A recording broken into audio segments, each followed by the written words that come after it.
La guapísima exnovia de Cristiano Ronaldo está disfrutando del verano de una manera muy particular.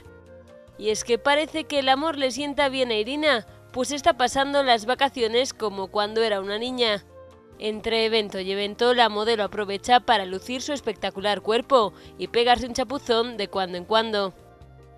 En su cuenta de Instagram, entre las fotos glamurosas de sus sesiones más cotizadas de lencería fina, se cuela este verano alguna instantánea de Irina saltando a la piscina, como estas dos imágenes que sube a sus redes hace unos días, en las que aparece divertidísima a lomos de un delfín hinchable, o de lo más sexy montada en el caparazón de una tortuga.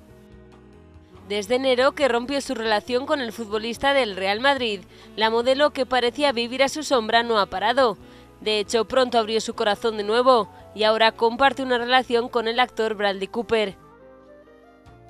La modelo parece que está disfrutando al 100% del verano y no ha dudado en sacar sus animales hinchables para divertirse con ellos en la piscina.